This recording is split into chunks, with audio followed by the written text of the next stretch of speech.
Yo,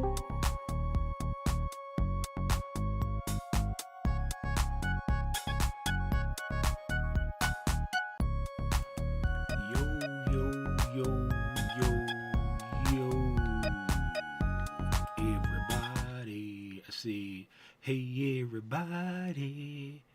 Hey, everybody.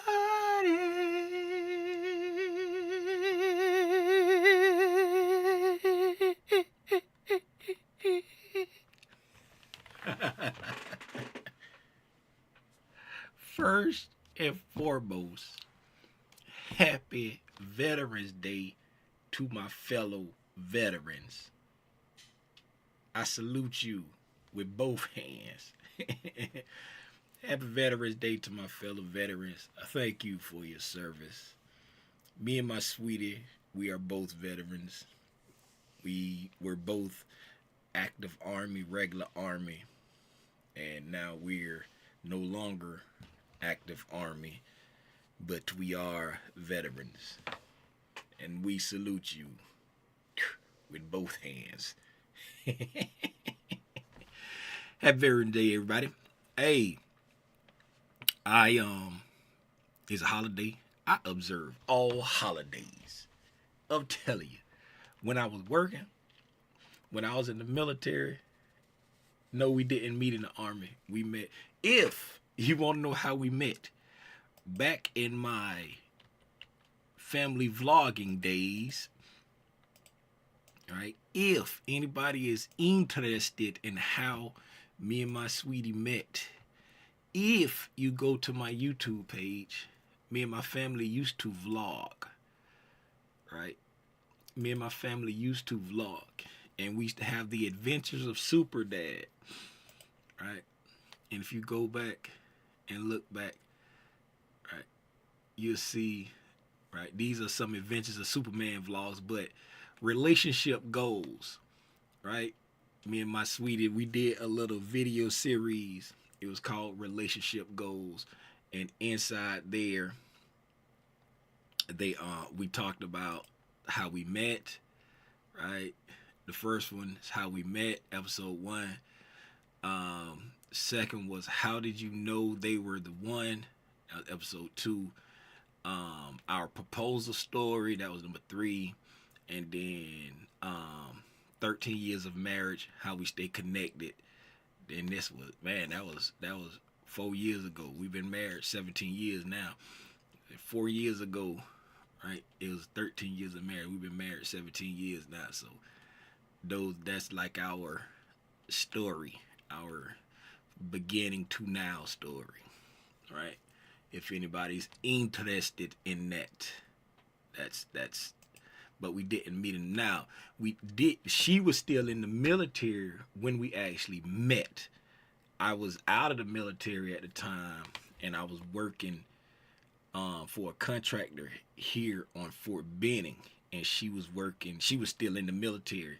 And where I used to go pick up my parts, at the warehouse where she was a sergeant at. And we didn't start dating until after she had got out the military. But I met her while she was still in the military.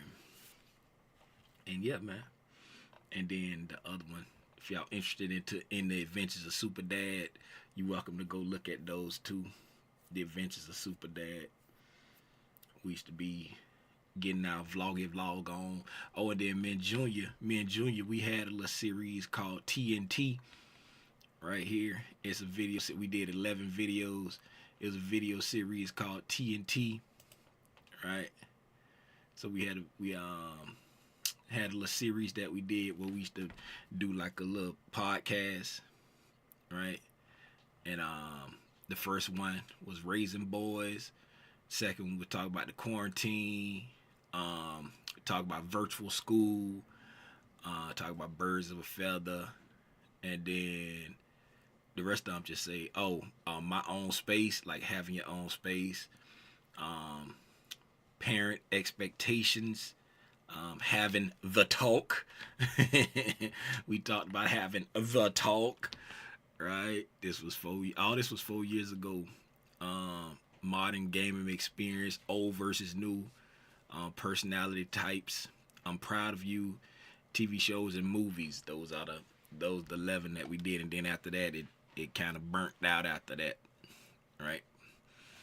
So that was TNT. Me and Junior was doing stuff together. You know, he got on his Timmy Time shirt.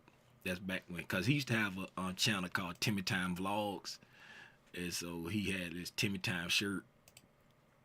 And so, but he stopped doing all of that. Now he just be doing music. If you go to his YouTube channel now, all his old stuff is gone. Like everything that he had on there. Let me see what he got on there. Where's Timmy Time at?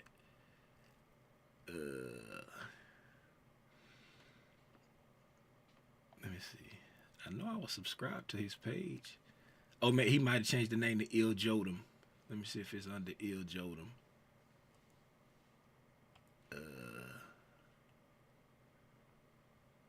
Did he take it all the way off?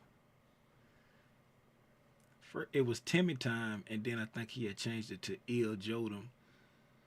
Right there, Il Jodem. Yeah, he did. He changed it to Il Jodem. And now, like, all his old Timmy Time stuff is gone. It's just like stuff talk about his music now. That's all it is. Just stuff talk about his music now. All his old Timmy Time stuff. Like he had like music videos on there. Stuff that I shot for him when he was like younger.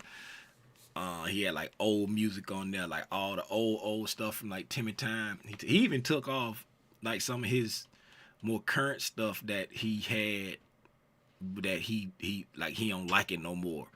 Like you can't even find Banjo, his original album. I think it was called Banjo. So he got Banjo. Like he took back, like it ain't even online no more. You can't even find it no more because he ain't like it no more. I think it was called Banjo. He took it down. But anyway, that ain't why y'all tapped in, man. Y'all know how I get. Y'all know how I get. I go down a rabbit hole, man. I be going down a rabbit hole. That's Here to Learn and Share fault because she asked me that question. That's Here to Learn and Share. When you was happy. KKKK fun. All right. Raposa. You're funny. You're funny. I troll with the best of them. I got time today. Let's see who in here. Here to Learn and Share. What's up? Lil Hawk in here. Valentine. Buenos dias, Valentine. Hola. What's up, Tish? What's going on, Kim? What's up, Raposa? Nothing wrong with a good story time. Hey, let's get to it, man. Hey, good morning, good morning, good morning. If this is your first time tuning in to Tim's Tidbits, who just popped into the some Marco? What's up, Marco? What's going on, Jim Big Bird? The Marco and Jim Big Bird, they in the Discord. Good morning, gentlemen. Good afternoon. Good morning. Wherever you at. Yeah, it's morning for us. It's probably morning for everybody unless they overseas, cause East Coast in front of everybody, except for the people that might be overseas somewhere. They might be in the afternoon, but they would have to be farther east. They'll have to be farther east than us. But You recording this on YouTube, Tim? Yeah, it's on YouTube. It's on YouTube. Okay, beautiful. No, so I know whether I gotta go up this and start to hit the record button or not.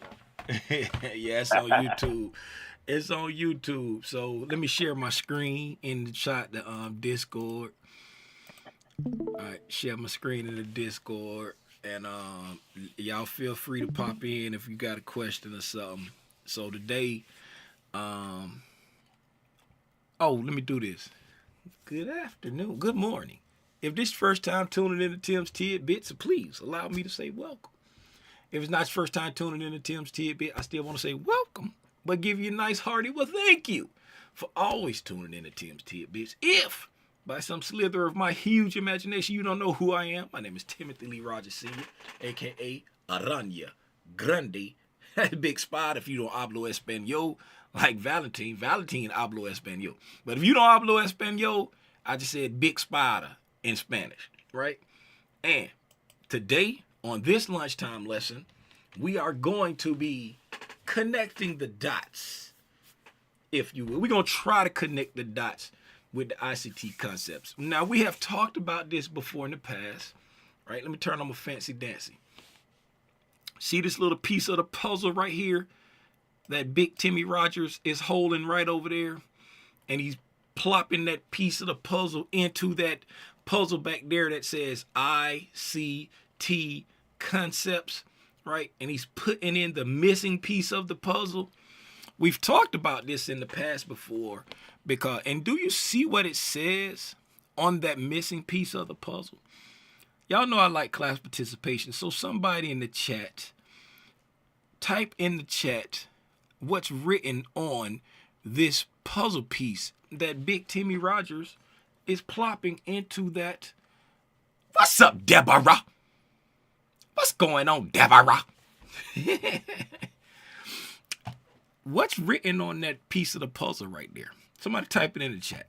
And so you can, if you're in the Discord, you can speak it. But somebody tell me what's written on that puzzle piece right there. Order flow and price delivery. Very, very, very, very. Y'all say it with me. Very. Look at your neighbor and say, neighbor, it's very important to understand order flow and delivery. Right?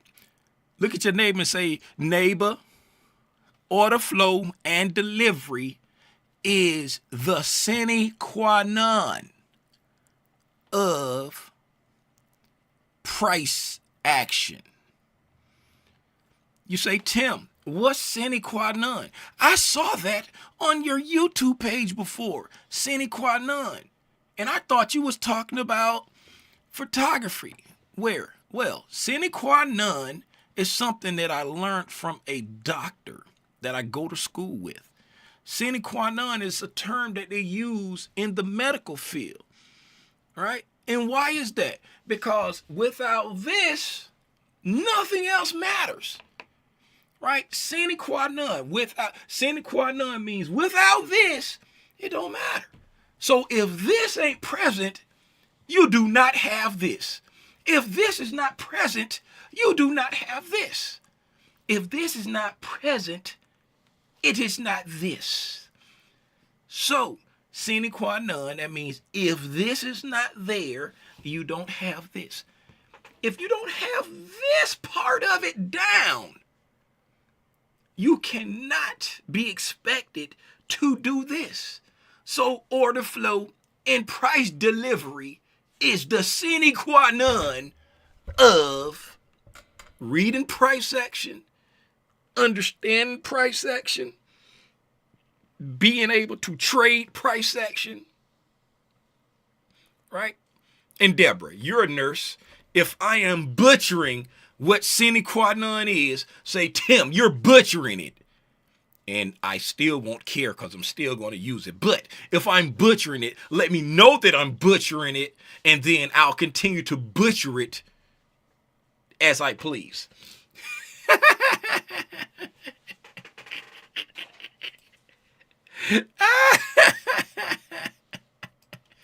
Let's get the real definition of sine qua non.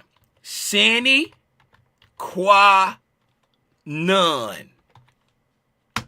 Sine qua non. Sine qua non. Sine qua non. An essential condition. A thing that is absolutely necessary. Deborah said I'm good. And she's the best RN. Deborah, you a RN or LPN? Which are you? You a RN? I think she a RN. You a RN? You a registered nurse or a licensed practitioner nurse? Which one is it? RN. I think she a RN. Anyway, sine qua non. It's an essential condition, right? Yes, shout out to the veterans. Thank you for your service. All my fellow veterans. I said that in the beginning. Call me true. Stop, like, take me off track, right? So, it's an essential condition, a thing that is absolutely necessary. RN, thank you. Absolutely necessary. So, when it comes to this, right, understanding order flow and price delivery is absolutely necessary in order to properly use the ICT concepts. ICT concepts, if I didn't say that correctly. Right? That's why you see Big Timmy Rogers plopping that little missing piece, and this is the piece that everybody misses, right? The number one question that I see online, in my DM, and on other people's, the number one question I see on Al Gore's internet is, when it comes to ICT concepts, right? Who can guess what the number one question is that I get myself and I see other people get? Who can think of what's the number one question that I always get when it comes to ICT concepts? Somebody take a guess. Who's in the chat? Jim, Marco, what you think the number one question is? What's your bias? What's your bias is probably number 3. What's your bias is probably number 3. What price going to do? That's number 2. Right? What price going to do is number 2. Right? What time is it? What time is it? Nope. What do you think? Okay. All right. So we got what's your bias?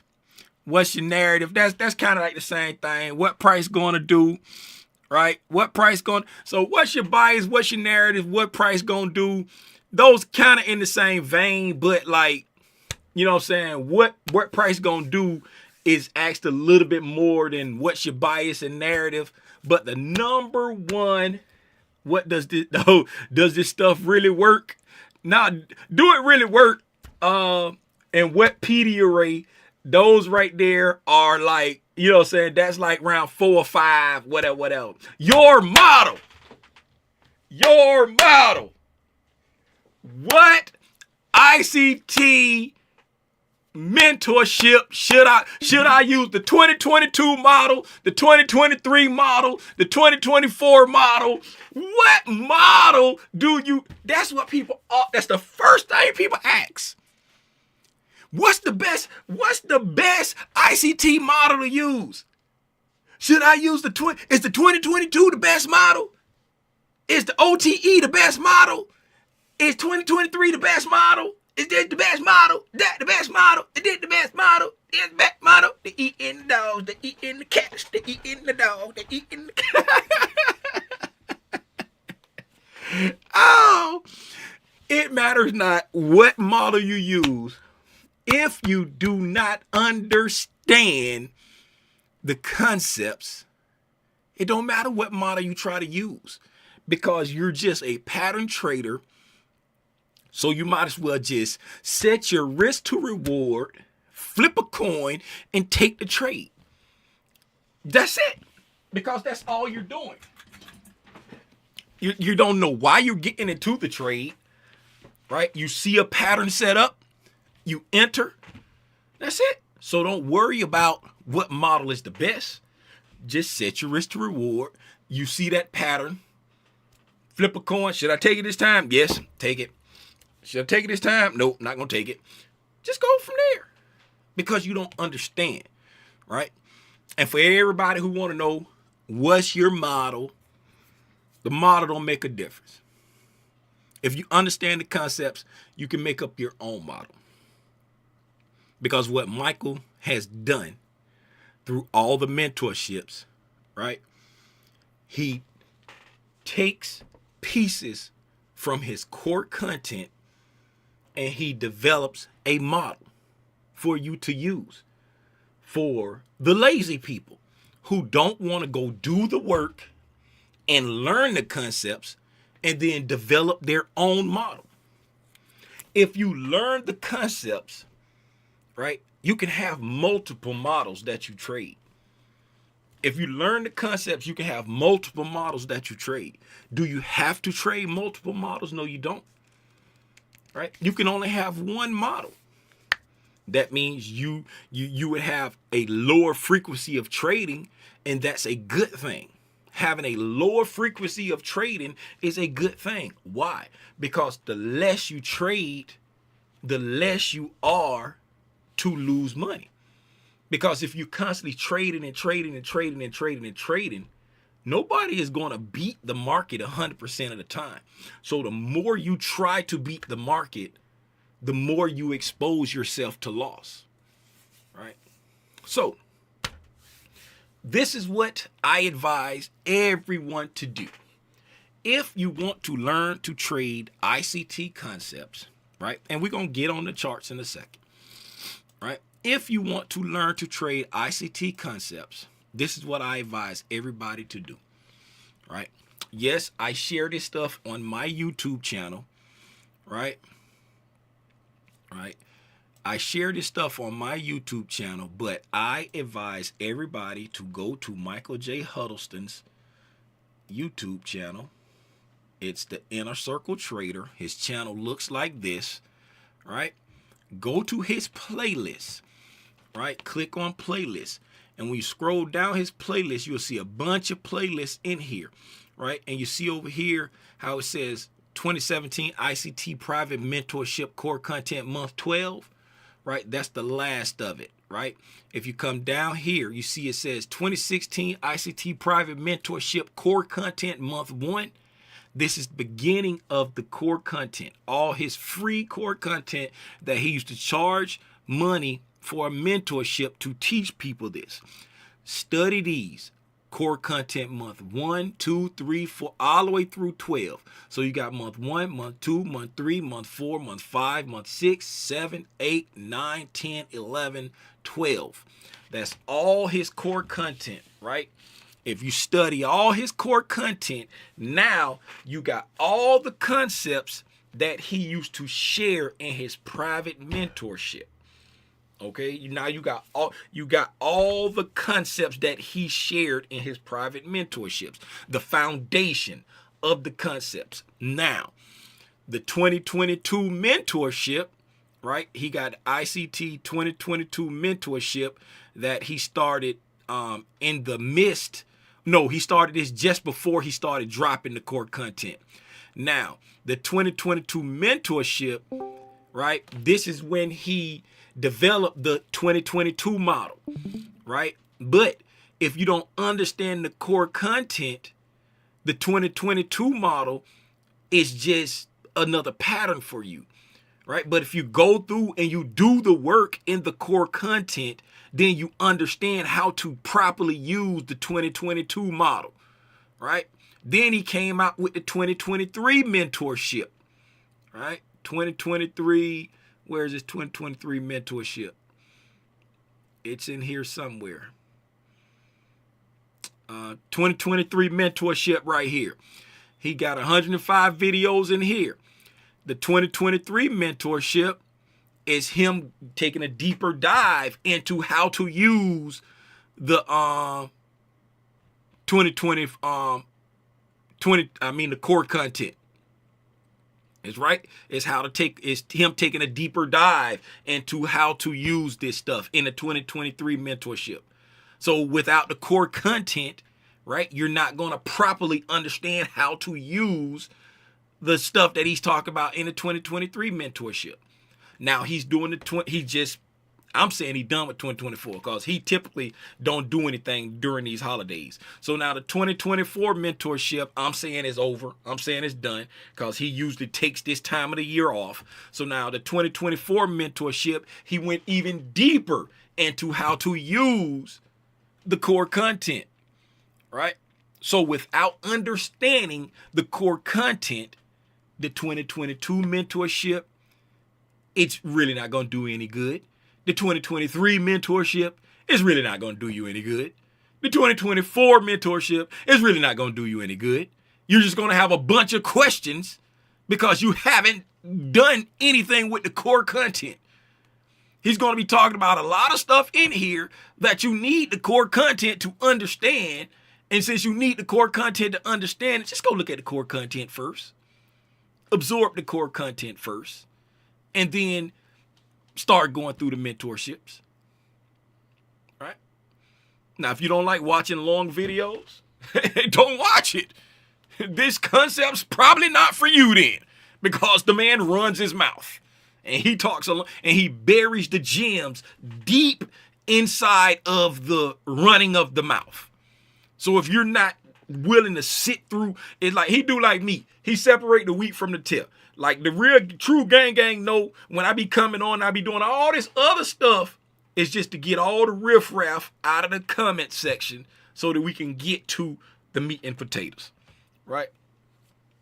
And then if you're interested in hearing it from me, y'all can go on my playlist and y'all see my my playlist, right? With the ICT stuff. It's in here somewhere. Yes, ICT lingo part, ICT concepts 1, that's the lingo. That's telling you what the PD arrays are. Price action, that's looking for the PD arrays inside the price. And then building a strategy, that's like using what you learn, right? And then we got stuff like learning to trade futures, what we talking about, using the ICT concepts. Intro to futures, that's just an intro to futures and using NinjaTrader. And then learning to trade futures, this is 8 videos talking about how to use the ICT concepts to trade futures, right? And then we got the art of reading price action. That's when I started the mentorship series, that's another way of that. The art of reading price action, that's a deeper dive into using the ICT concepts, then learning to trade futures. This right here is more cut dry to the point. Do this. It's 19 videos, right? It say 20, but one of them is like lingo, right? 19 videos. If you go through this and you do the homework, right? This is the stuff that I use every single day. Every single day. Anybody in the gang? Anybody here not in the gang? Is there anybody in here that's not in the gang? If you're not in the gang, put a 1 in the chat. I see more numbers than I see names. But if you're not in the gang, put a 1 in the chat. As class president Michelle Tucker would say, Tim, ICT make me fall asleep. Let me see. So everybody that's in here right now in the gang, I don't see no 1s in the chat. So everybody that's in here right now in the gang, you in the gang, you in the Discord, you know what I'm saying? Like is there anybody in here that's not in the gang? All right. Okay. I guess everybody in here. Everybody in here. So, do y'all agree? Gang, do y'all agree? Everything that's in this artery and price section, is this the stuff that I use every day? Now, this is for those who actually looked at the videos and actually did the homework. For those of you would count if we looked and didn't do the homework. Yeah. Okay. I was about to say, man, once you just tell them to look at your videos instead of promoting his video, I understand you showing them love, but you make it more relatable. You know what I mean? Hey, I'll just hey, look, if you wanna learn it, cause I learned it from him, and you know what I'm saying, he say all the time, it's stuff that he hold back from the teaching, cause he know people trying to sell his concepts. So I don't know everything about it, right? I can just share my understanding of it. But so if you want to learn it, go learn it from where I learned it from. But if you want to see my understanding of it, hey, pull up on my page and I can share my understanding of it. Right? I can share my understanding of it, right? So Hey, Yeah, I you make it appreciate easier to understand. I appreciate that Raposa trades, right? So yeah, the gang say this is what I use every day, right? So if you understand, if you got an understanding of what the ICT PD arrays are, right?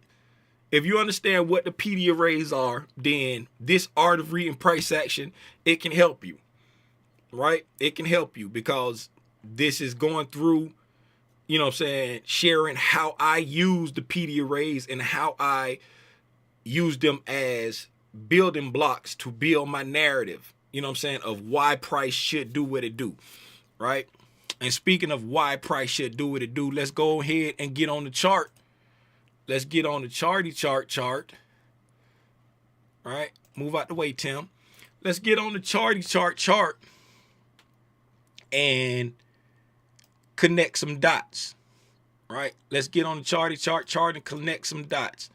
Last night we was on the Q&A, and Tish asked a question about she said that she would. Tish, what did you say, Tish? You say you was still struggling when it come to marking your charts, right? Am I correct? You said you still be struggling of what to put on the charts when you mark your chart. You was still kind of like in PD array overload. Them ain't your exact words. Yes. Right, yeah. She said yes. She was in PD array overload because when she going in and marking her charts, she still, you know what I'm saying, like going to PD array overload. Okay, so let's address that a little bit. I put everything on the chart. Yes, let's address that a little bit, right? Because remember what we talked about, right? The most important part, order flow and price delivery is the sine qua non of the ICT concepts, right? Remember what we said sine qua non was. Did I close the tab? I closed the tab. I got to go back. And get it. You remember when I was doing sine qua non with the photography stuff? That. Y'all remember sine qua non when I was doing the photography stuff? I had the sine qua non shirts, and I had the sine qua. I was doing it when I was teaching. Remember when I first started doing the oh my goodness, my light just jumped off the thing. I almost hit me in the face. You see my mic popped up and everything. What in the world? What in the world is going on? The ghost of Mabel Wable. I don't remember the sine qua non. Remember when I first started doing I was like live streaming, and I was doing I was at like the library, and I was doing it every week. I used to go up there to like the youth center and be teaching with the kids, teaching the kids about it.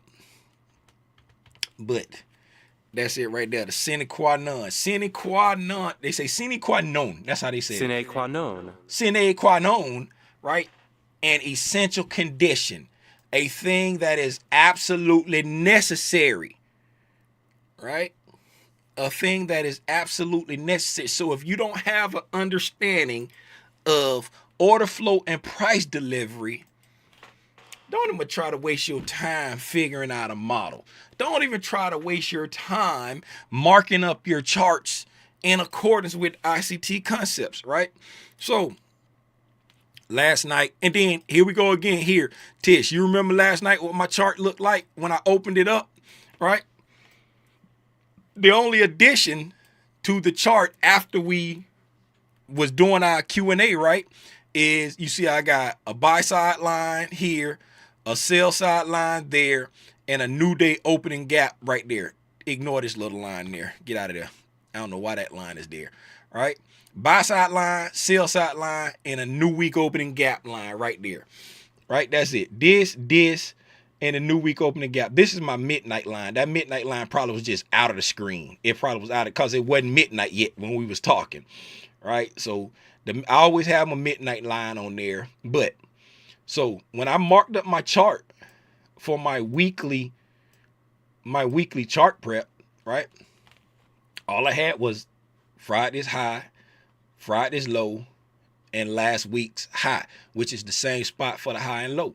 That's all I have marked out, right? And then I explained that because if you come up to a weekly chart, right? If we go up to a weekly chart, okay, we can see that on my higher time frames, like my weekly and my monthly, all I got is the highs and lows marked out. Why? Because there's no other super important. Y'all remember this right here? I had this on there from a while back. Remember we talked about that? We was looking to see if this was going to become a reclaimed fair value gap. That was the last little piece that was left. This was the actual size of the SIBI, right? That was the actual size of the SIBI right there. But that was the last little piece that was left of that SIBI, right? And when we was back here on the week of October the 14th, we want to see if price was going to get back up here and make a reclaimed fair value gap, right? I said the SIBI, but the BISI. This is the actual size of the BISI, right? And so that's the point we want to see if it's going to get reclaimed, because the SIBI was here. That was the full size of the SIBI, right? And then this right here was what was left of the SIBI, and then the BISI was there. So we was looking to see if we were going to make this a reclaimed BISI right there, okay? And for anybody who don't know what the reclaim is, right, we got a bullish fair value gap here. We traded down below it, and then once you trade back above it and close back above it, you're looking to see if price is going to come down and reclaim that, right, as a bullish PD array again, right? Come down and reclaim that. It can come back down to it, or it can create a new fair value gap here to respect and continue up, you know what I'm saying? But we've had that on the chart for a while to see if we were going to reclaim that, and now we're back above it, right? And you see how this works? We're looking at stuff and we're anticipating signatures to form, right? We're anticipating stuff to form at specific places, right? And this is what Michael be talking about when he says, I can tell you exactly where my PD arrays are going to form before they form, right? And then you have haters on the internet that say, hey, he can't do that, he can't do that, right? But you tell me, right? If back here on October 14th, right, I put this box right there and said, I anticipate this to become a reclaimed fair value gap, right? So when this candle closed right there, technically this has become what? Somebody tell me by the technical definition of it, right? What is this right now? Since we closed back above it, what is this BISI now? Since we closed back above it, it is technically a what? No, not the SIBI, the BISI, not the SIBI, Ruth. Now the SIBI is an inversion fair value gap, right? Right. The SIBI is an inversion fair value gap, and now let's take it there. Very good. You're not wrong, right? The SIBI is an inversion, and because we were looking for this BISI to become what? What do we want this BISI to become?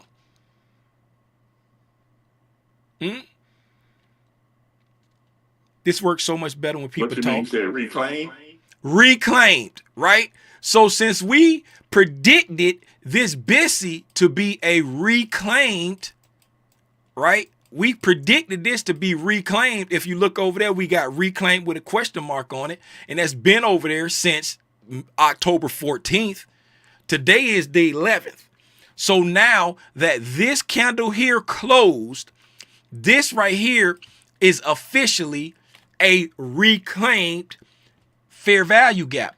And since we anticipated this to be a reclaimed fair value gap and it's overlapping with a bearish fair value gap, by default, we have predicted that an inversion fair value gap was going to happen before it happened and where it was going to happen, right? So since we look for this to become a reclaimed fair value gap, right, is overlapping with this SIBI.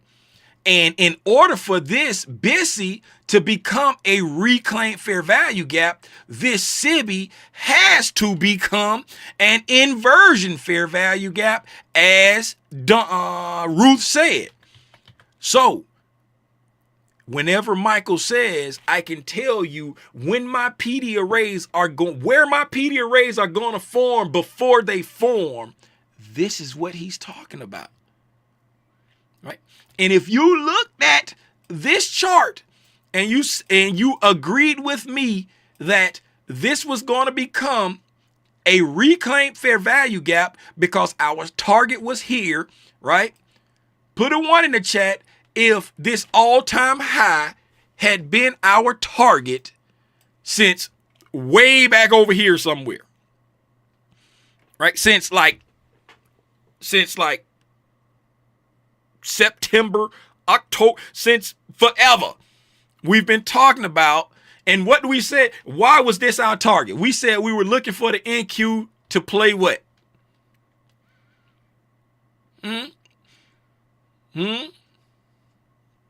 Speak to me.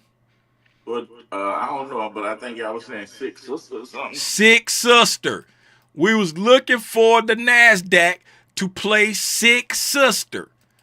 Right? Right? We was looking for NASDAQ to play 6 sister, meaning the ES had made all-time highs. The Dow had made all-time highs. But the NQ had not made all-time highs. And the overall price was bullish. So we were looking for the NQ to play 6 sister and make all-time highs.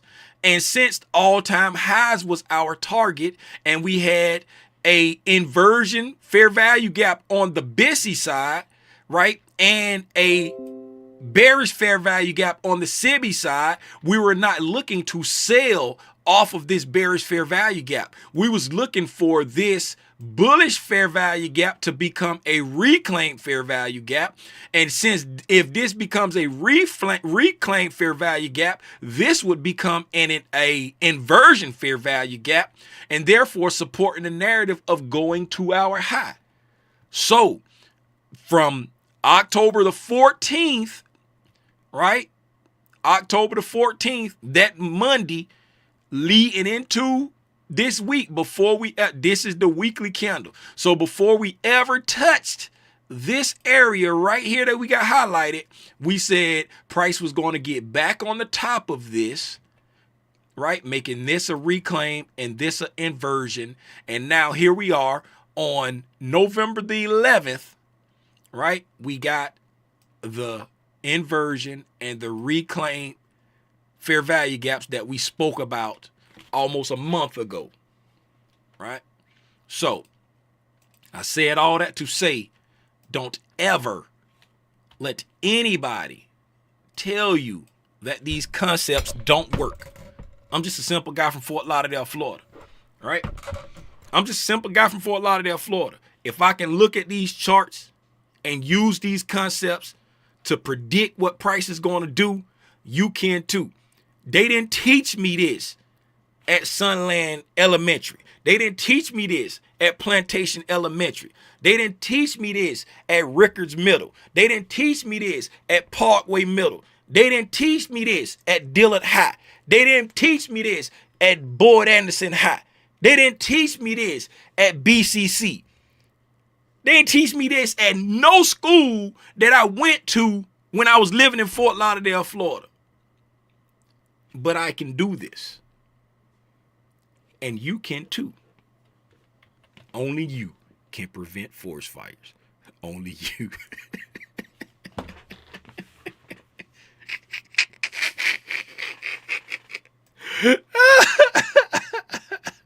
Hey, okay, let's get to it. What am I doing?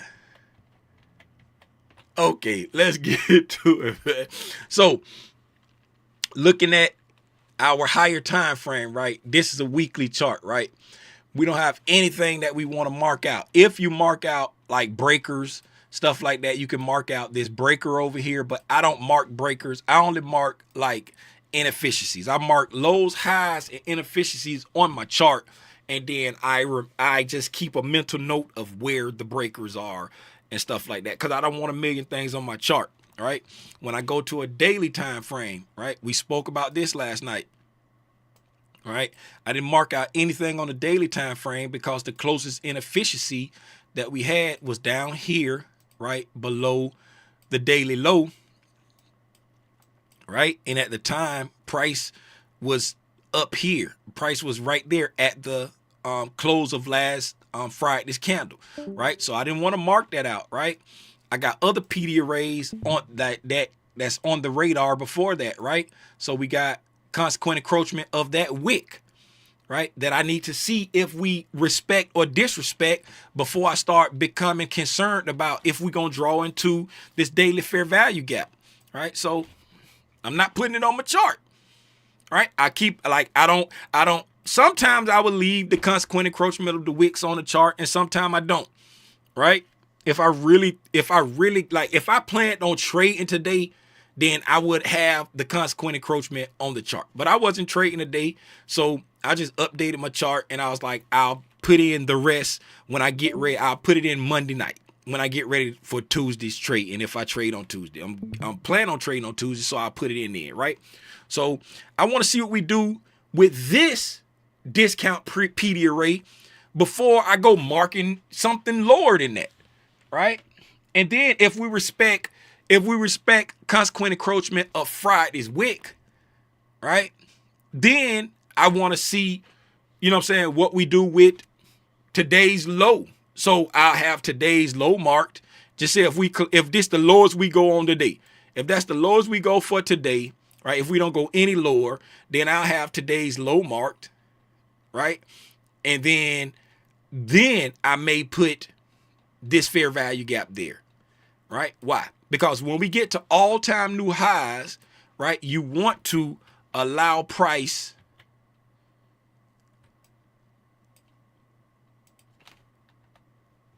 how did I get two of those? I copied that some kind of way, right? You want to allow price to develop structure when you're at all-time highs. So you know what I'm saying? Don't try to force your narrative on it. Just let it develop the structure, right? You don't have any structure above you, right? And then so just take your time with marking up the structure below you, right? Because you don't want to put a million things on your chart and distract you from what current price is doing. Because we go up, right, for the narrative, and we go down for the detail. We go up in price and time frames for the narrative. We go down in time frames for the detail, right?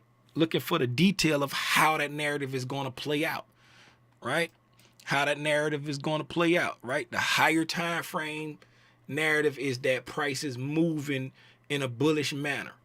Right? So how that narrative plays out is the detail that we find as we go down through the time frames. We find the detail of that narrative, right? The narrative is how price is going to get to where it's going, right? That's the narrative. How is price going to get to where it's going, right? And if you're looking at a time frame that's not giving you a lot to go with, a lot of detail, just continue to go down, right? Look for the detail, but remember the important PD arrays on that time frame. And every time frame, you got to remember you're looking at the candle closures in reference to the PD arrays on that time frame. All right, get it? Got it? Good. Okay. Now that we done beat that horse bloody, right? Only put in the PD arrays that support the narrative. Okay, what do you mean by that, Tim? Right, so on our weekly time frame, right, we're not coming way down here trying to mark out anything near, because why? Right, this is last week's price, right? So based off of what price did last week, right, the only significant PD arrays that I personally will mark is the high and the low, right? Why is that? Because price closed up here near the high, right? Price closed near the high. So I want to know the prior week's high, which is that high.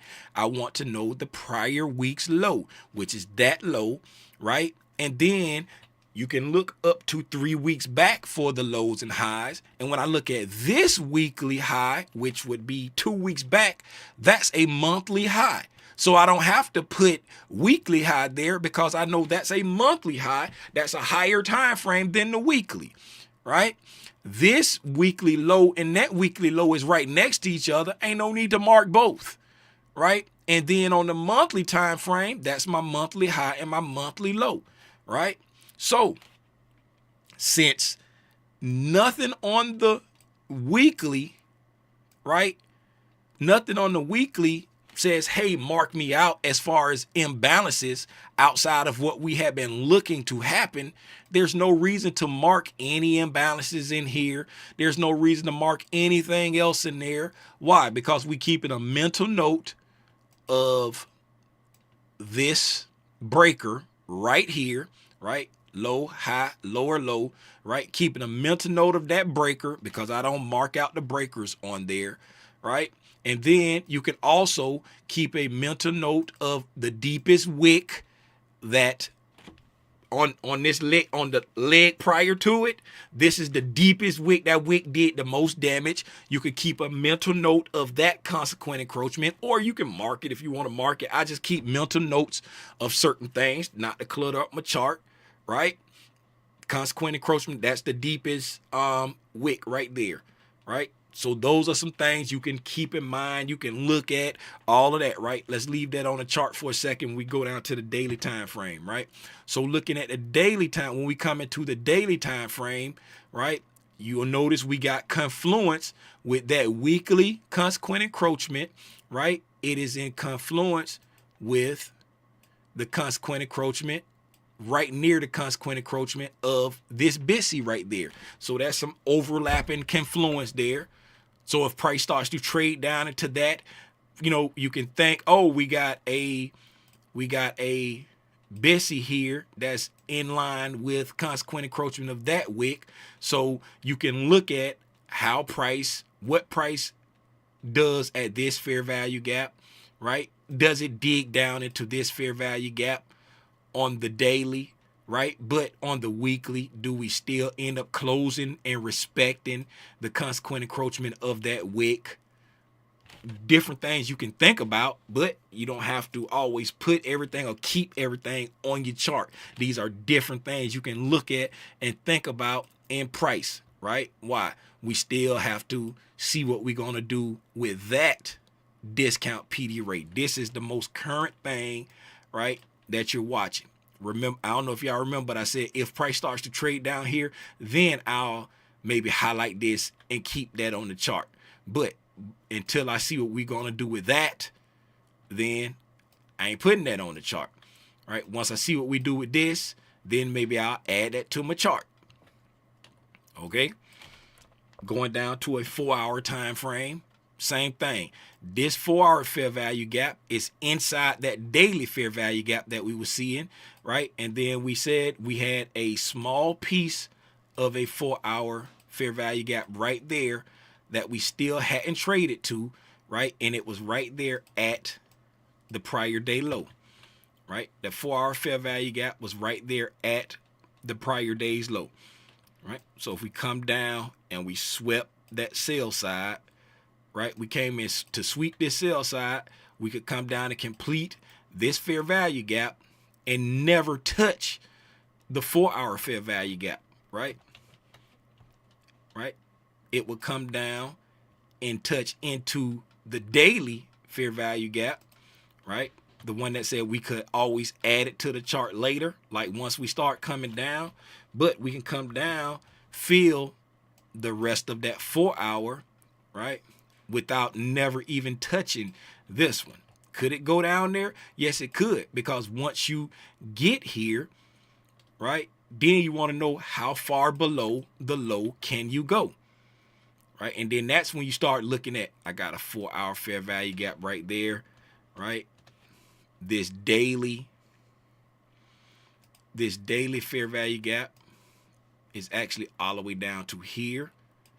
If I can get it on there, right? The daily is all the way down to there, which, right, engulfs that entire 4 hour, right?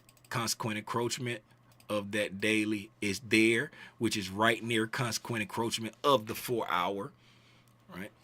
These are all things that you will start to pay attention to as price starts to draw near those. But prior to price drawing this far down, the only one that you realistically need to have on your chart would have been the consequent encroachment of the daily wick if you put that on your chart. Me, sometimes I put it, sometimes I don't. Sometimes I just watch. I know that level, right? I know that level. We may draw down into that, right? And then I see what that coincides with on my lower time frame, my 15-minute, my structure time frame, right? On the 15-minute, I don't have anything to mark out, right? There's no imbalances down here. There's nothing but sell side liquidity, right? So what did I have marked out on my 15-minute? Had sell side liquidity, had the new week opening gap, and I had the buy side, right? Sell side liquidity, new week opening gap, and buy side. Now, what's happening, Chico Dread? You done missed a little bit, but we ain't really talked about nothing yet, right? We ain't talked about nothing yet. So we got the sell side, the buy side, right? And then we got the new week opening gap. And price was, as you see, we were up here in this area, right? I had this buy side marked out. It was prior to midnight, right? And so you see here, this is what we be talking about, time and price, right? Time is the most important aspect when it comes to the ICT concepts, right? Yes, we said that order flow and price delivery is the sine qua non of the ICT concepts, right?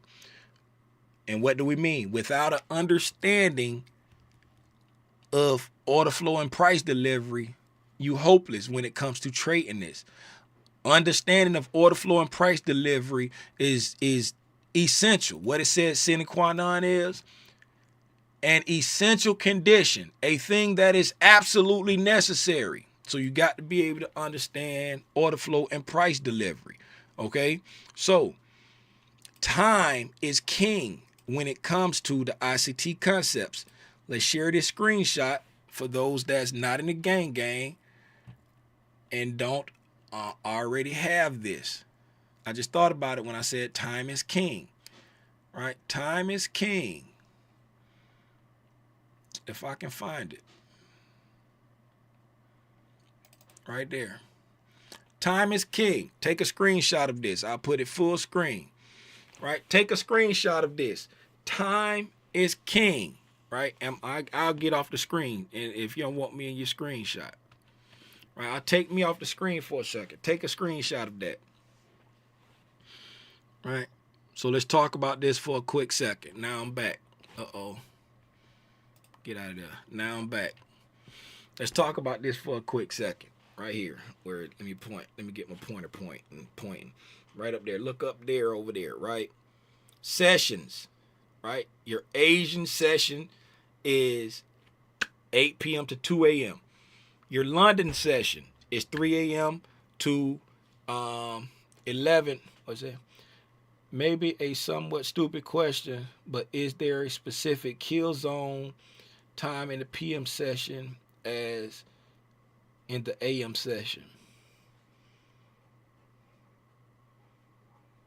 I don't know if I'm gonna answer that question for you. I don't really understand what you're saying, but I'm gonna go through this right now, and then you let me know if it answer it, and then if not, ask it a different way.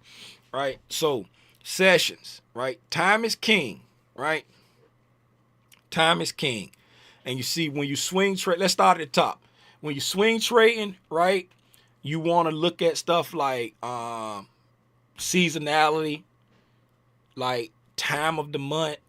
You want to focus on stuff like FOMC, non-farm payroll, CPI. You know what I'm saying? You want to focus on these big monthly market moving events, right? You want to plan your trades around this stuff, right? Because leading into it, right, price can act a little funny and be rangy, right? They use it to manipulate people out of positions, right? They hit people with the wig snatcher. They run on stops, right? I see somebody sent me a friend request on Discord. I couldn't see who it was, right? Hitting people with the wig snatcher, run on stops, stuff like that, right? For day trading and scalping, you want to focus on kill zones, macro windows, sessions, and opening ranges, right? These are important pieces of time for day trading. Now, the bottom is all for day trading, okay? Sessions. You got a Asian session, which is from 8 p.m. to 2 a.m., right? You got a London session, which is from 3 a.m. till 11:30 a.m., all this Eastern Standard Time.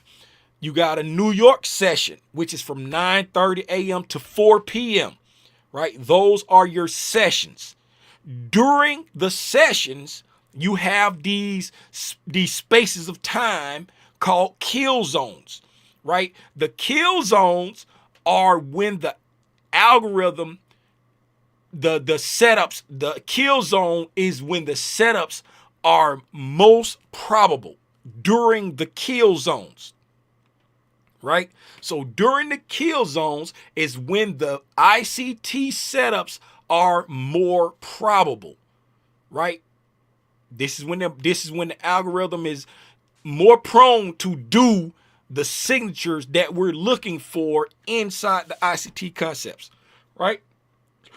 Excuse me. Can you see signatures and stuff like that outside of kill zones? Yes, you can. But the time is king. This is when the algorithm is prone to do it, right?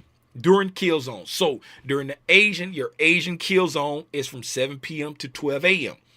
See, the kill zone is inside the session. The session is from 8 to 2, but the kill zone is from 7 to 12 a.m. You know, this kill zone starts a little bit before the session starts, right? The London kill zone is from 1:30 to 5 a.m., right? The London session is from 3 a.m. till 11:30 a.m. The kill zone is from 1:30 a.m. to 5 a.m. That's your London kill zone. That's when the algorithm, that's when the setups are more probable. The New York AM kill zone, is for Forex is 7:30. For the indexes, I use 8:30 because the 8:30 is when the news embargo lifts, right? So I just put 7:30 to 12. But personally, I start watching it from 8:30 to 12 because most of the news embargoes lift at 8:30. And even if there's no news, the algorithm still will use that time to do some type of manipulating or spooling sometimes, right? So that's your New York morning kill zone, right? You got a lunchtime kill zone, right? Which is from 12 to 1:30. That's your lunchtime kill zone, right? And then you got a PM kill zone, which is from 1:30 to 4 p.m., right? So the New York time frame, it has a morning kill zone, right? And then lunch, I don't deal with lunch, but the lunch still has its signatures if you choose to trade lunch. That's why there's a lunch kill zone, right? And then you got the afternoon kill zone from 1:30 to 4, right? So kill zones are specific times when the algorithm is more probable, when the concepts are more probable to play out. These kill zones are inside of the sessions. Now, inside of the kill zones are small windows known as macro windows. And a macro is a set of instructions that tells the computer to do certain things every time it's ran. So when it comes to price, the macro tells price to engage with an imbalance or liquidity or both, right? It can engage with either an imbalance, liquidity, or both. It's looking for something that hasn't been tapped yet, right? Most of the time, it's going to be trying to punish somebody, right, before delivering, right? Because that's all. Use your stops for rocket fuel, right? And the kill zones are 10 minutes before the hour to 10 minutes after the hour, every hour, except for in the PM session, there are 3 separate macros, also in addition to 10 minutes before the hour to after the hour. And you got the 3:15 to 3:45 PM macro, right? Then you got the 3:45 to the 4 PM macro. And then you got the settlement macro that starts 10 minutes before the hour. And that one is a special macro because that's the end of day settlement, right? That's the end of day settlement from 3:50 to 4. Like the other 2:50 to 3 to 3:10, right? It's the same thing with the 3:50 to 4 to, it's the same, but it's the settlement macro where you settling all the you owe me's at the end of the day. Right? Those are your macro windows. What's important about the macros? The macros is when you can anticipate price to start spooling towards an imbalance, liquidity, or both. Right? It may not spool on the time frame you're watching, but it is spooling on a time frame. Right? The higher the time frame that's affected by the spooling, the more people are going to see it. Because everybody doesn't watch the 15-second chart, the 1-second chart, the 5-second chart. Everybody don't watch them low time frames. But the higher the time frame that's affected by the spool, the more people's going to see it. If it's spooling enough to push up a 15-minute candle, you're going to see it pretty much on all the time frames. Because if it's spooling enough to make the 15-minute candle stretch your screen out, you're going to see it on the hourly. You're going to see it on the 4-hour. You're going to see it on the daily. You're going to see all those candles move because it's spooling so much that the higher time frames are now being affected, right? So that's the macros, and that's inside the kill zones. That's inside the sessions, right? You have opening ranges. Your opening ranges is 30 minutes of a thing, right? First 30 minutes of the day from 12 midnight to 12:30, right? That's the opening range on the day because the algorithm starts its day over at 12 a.m., right? The futures trading day starts at 6 p.m. the night before, but the algorithm starts its new day at 12 a.m., right? Your sessions, your Asian session starts at 8. So from 8 to 8:30, that's an opening range. Your London session starts at 3. From 3 to 3:30, that's an opening range. Your New York session starts at 9:30. So from 9:30 to 10, that's your opening range, right? What's good for the opening range? You're allowing the algorithm to establish your high and low, establish buy side and sell side liquidity for that session. No matter what has happened prior to, right? That opening range is giving you an opportunity to start out with a clean slate of establishing buy side and sell side liquidity, right? Now, price is fractal. Price is fractal. So anything that happens in a day, Chico Dread, did that answer your question about them kill zones when we talked about all of the time stuff? If not, just let me know and we'll figure it out. Right? So now, with all of that being said, and talk about prices fractal, right? Anything that happens in a session can happen in a day, can happen in a minute, can happen in an hour, can happen in a week, can happen. Only thing you got to do is understand okay, all right, gotcha. Only thing you got to do is understand that, where we at? That order flow and price delivery is the sine qua non of these ICT concepts. That's the element or condition that is absolutely necessary, right? So looking at price, ignore what time frame this is, right? It just totally ignore what time frame this is, right? So all we know is this right here,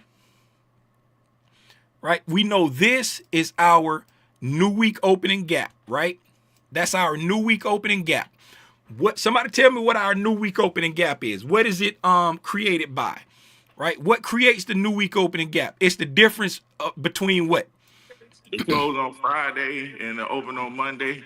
Yes, it was Sunday night, right? The Sunday close night. on the close on Friday and the opening of the next trading day, which is Sunday evening, which is Monday's trading day, right? Correct. So from Friday to Monday, but it's actually Sunday night. So from Friday to Monday, but it actually starts Sunday night, right? So if this right here is our new week opening gap, right?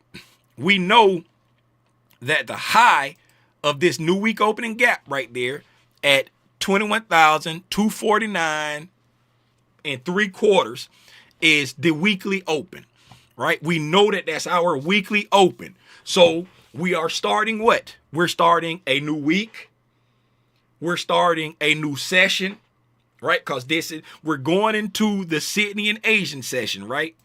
Right? The Sydney and Asian, like the Sydney session, it's like Sydney/Asian. It starts at 6, and then the Asian session officially starts over here at 8. Right? Over here at 8. This is where this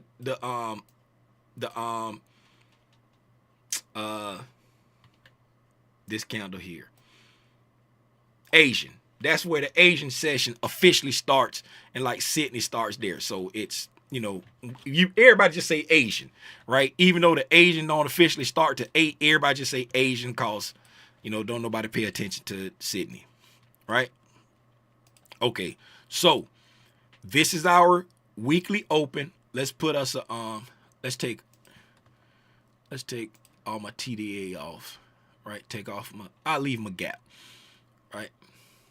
I'll leave my gap, right? Because that's our new week opening gap. I'll leave that there. Okay, so let's put us a line right there on the open, and then we're going to make that our weekly open, okay?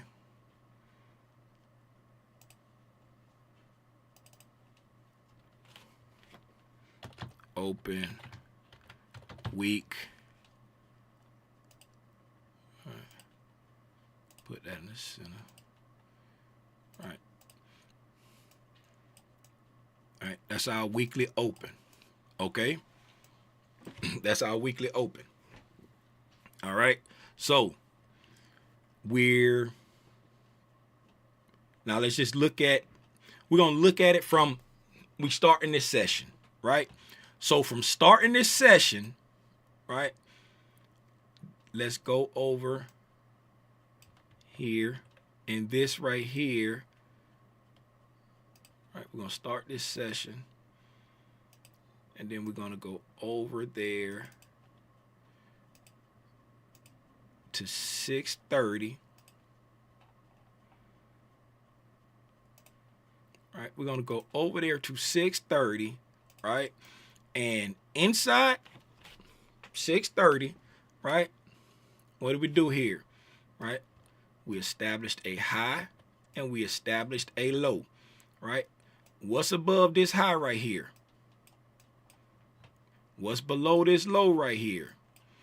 Right? What do we say? We let price establish a range for us, right? We're starting a new day. We're starting a new week. We're starting a new session. We just starting over, right? We establish buy side, we establish sell side, right?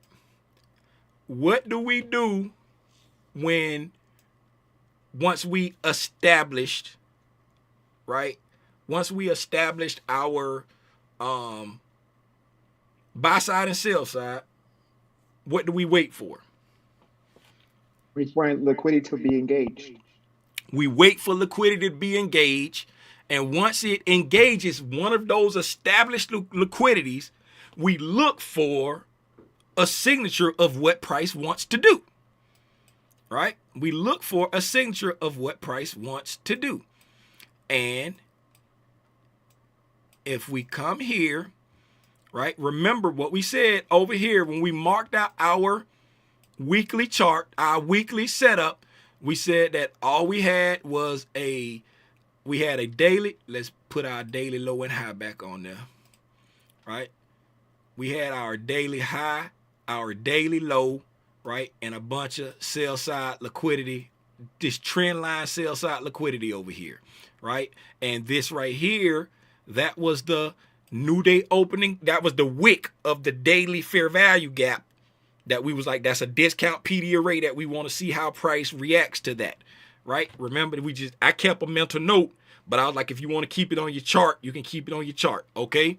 So now, we can hide that again, right? So, we came here and we engaged the buy side, right? We engaged the buy side there, okay? We engaged the buy side there. We did not do like a deep push through, but we engaged the buy side there, right? We came down after engaging that buy side. We came down, took out this sell side right here, right? We took out that sell side there, and then we immediately turned around and took out that buy side again, right? We immediately took out that buy side again. So when we came here and we hit that buy side, right? We hit that buy side, and then we started to come back down there and take out that sell side. What were we doing right here, right? What signature is this right there? When we take out this sell side, then immediately turn around, take out the buy side, and then start to break back down. What signature is that right there? What do we call that? The wig snatcher, the snatcher of the wigs, right?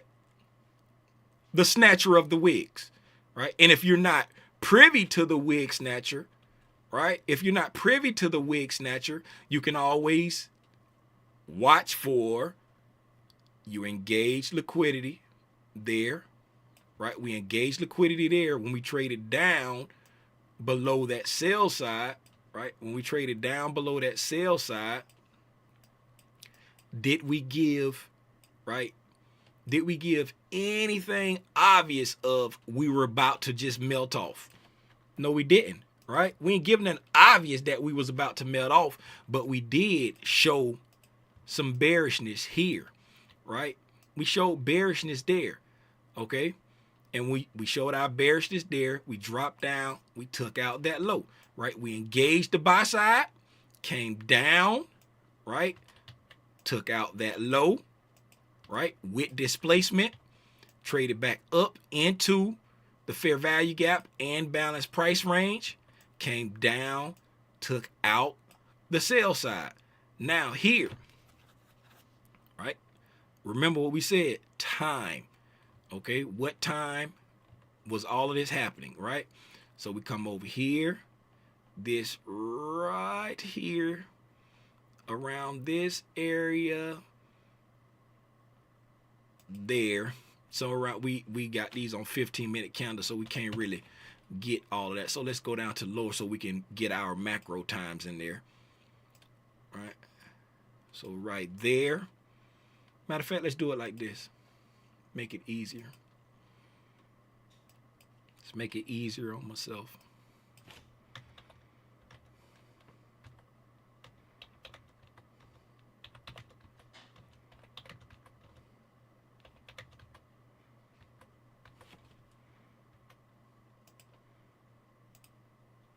Boom.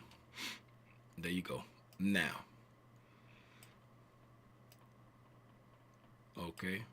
We're coming here.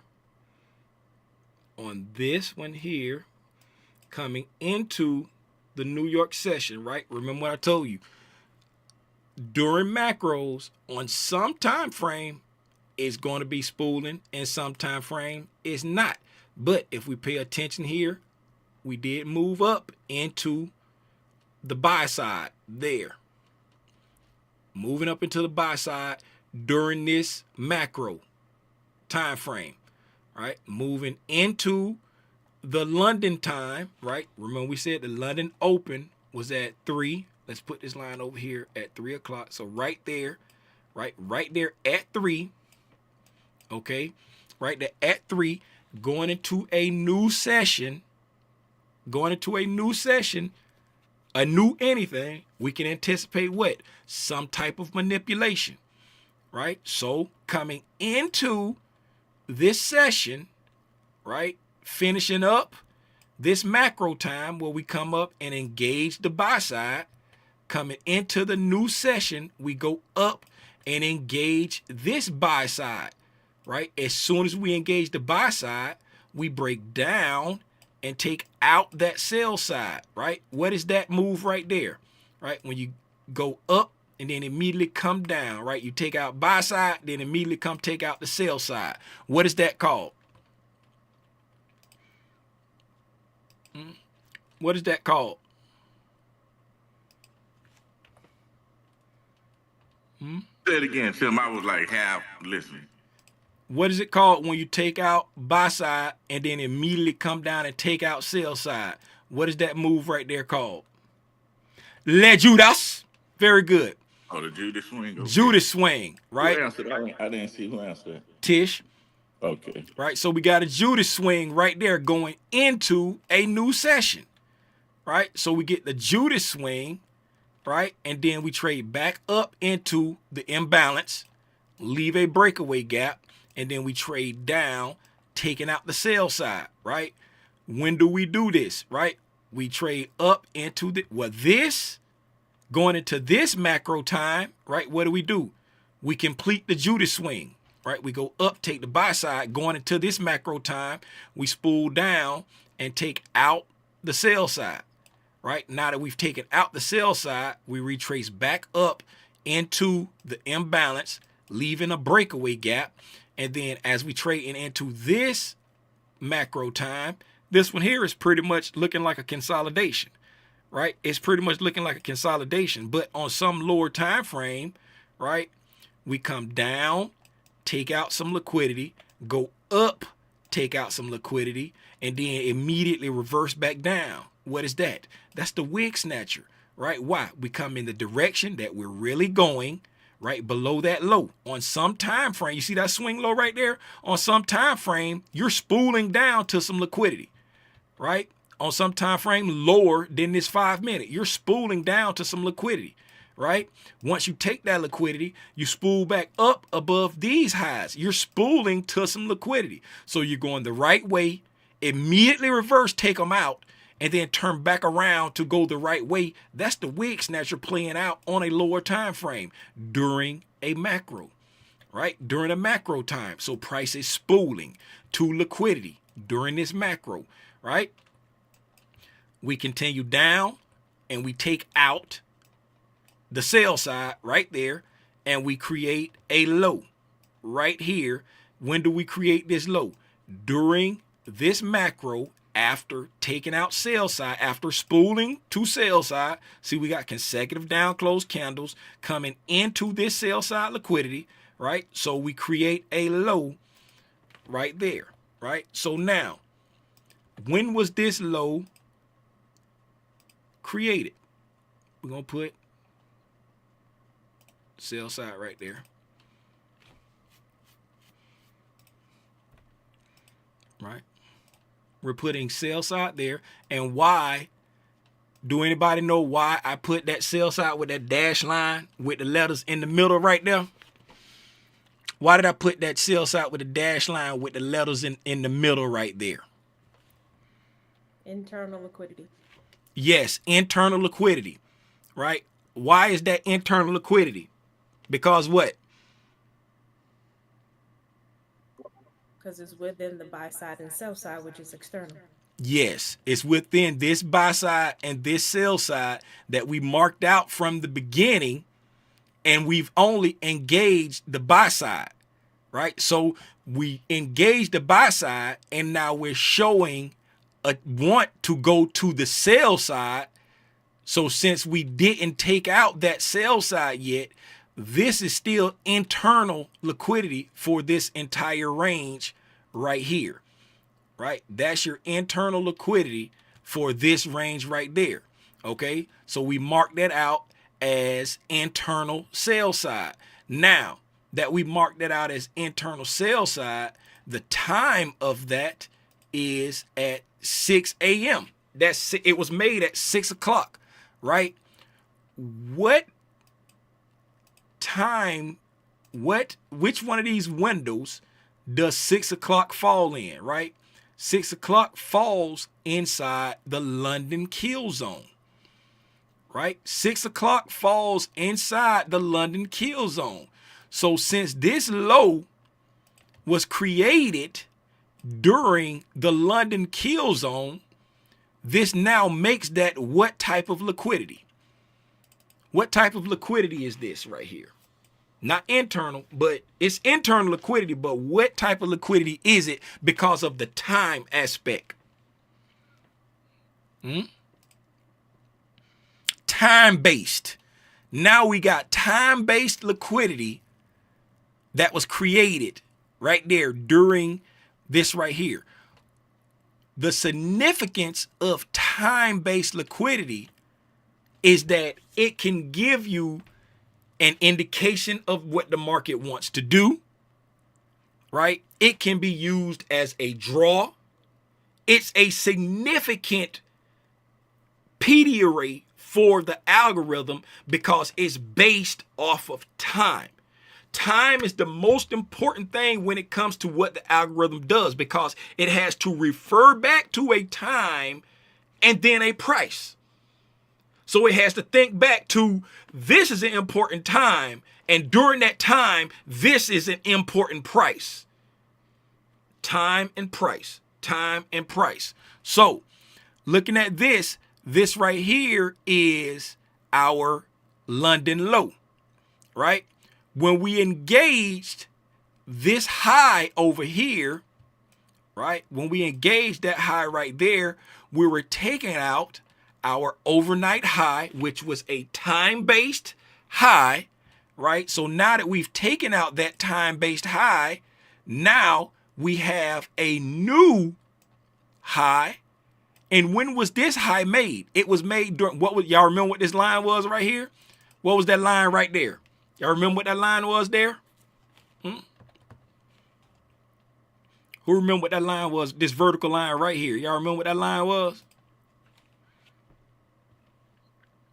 Don't nobody remember what that was?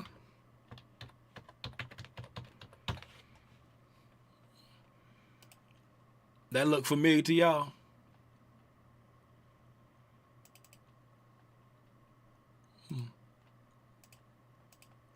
Do that look familiar to y'all? The London Open. So now we got buy side. We got buy side liquidity up here. Right now, that buy side is our London high. That buy side is our London high. This sell side is our London low. Right? London high, London low. Okay? Now, we're going to move this. We'll leave that there. We're going to move this over here to right there. Right, we'll go right there.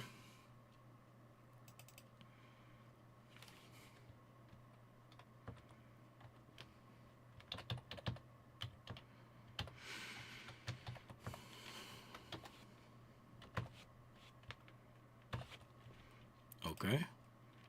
So we got the 7:30 time.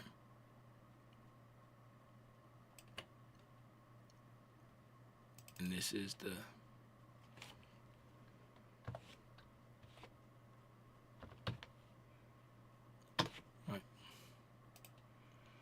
that right there, this is when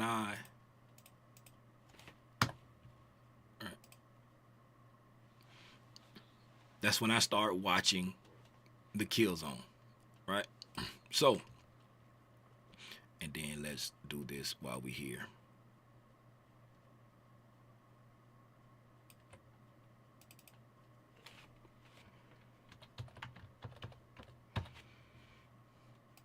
while we there. Let's put these at the top because them candles, those candles are overlapping everything. So let's put these at the top. I just saw something pop in. I'll read that in just a second.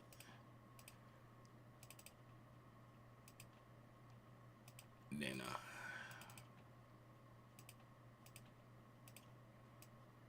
all right, so hopefully y'all can see that.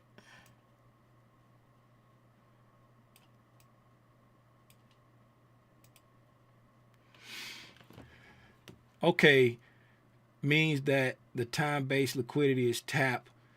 We can expect a strong reaction, whether it would be continuation or a movement into buy-side liquidity. And the is then the question, or did I miss? Yes, you're right.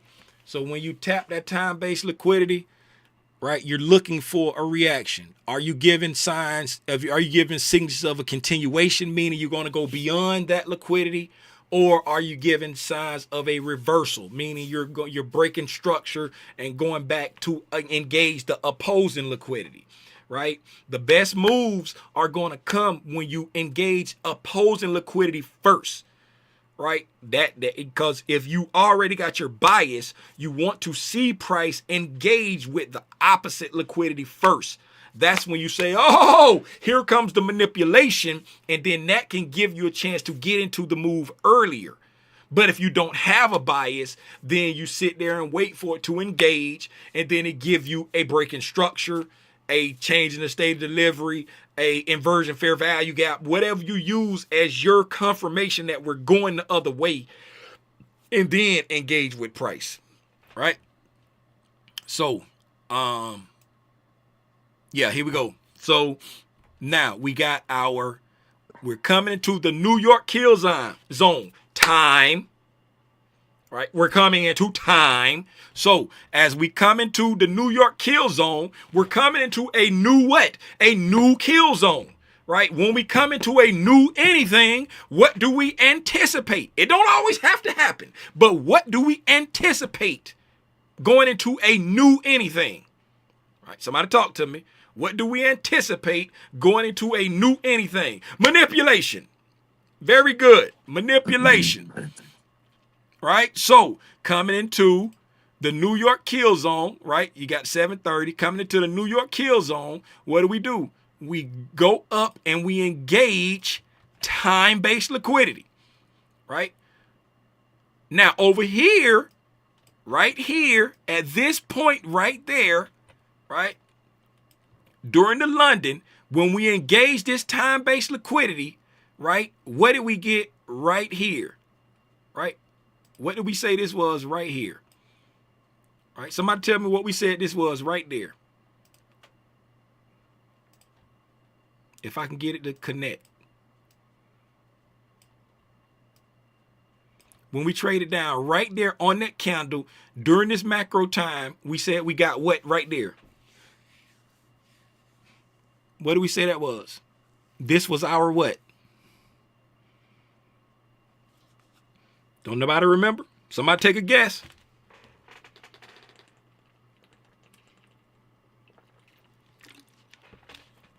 Ain't nobody gonna take no guess. The ARP? Nah. No, so I don't know. initial sell side? No, not initial sell side. This was our initial sell side down there. So we came here, we set a low, right? We went up here, right? And we took the buy side, but then we came back down here and took this low right here. What does that make this?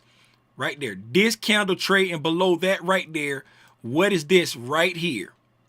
This line that I'm stretching out. What is that? Not this PD array. What is this right here? Right? What is that line? This candle right there, that 4-5 candle trading below that low. What do we call that right there?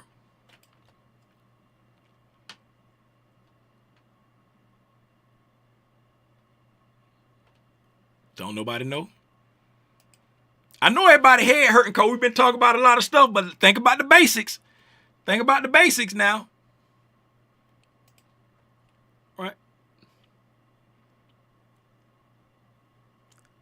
What's MSB?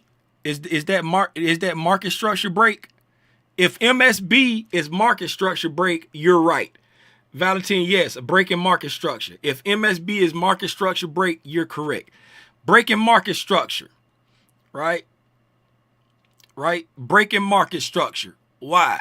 Because price here, right? We had bullish price action there, right? Bullish price action, this low right here took out that high, right? So now we got a new dealing range right there, right? We got a new dealing range right here because this low took out that high, right? We got a new dealing range. It took out this high and that high.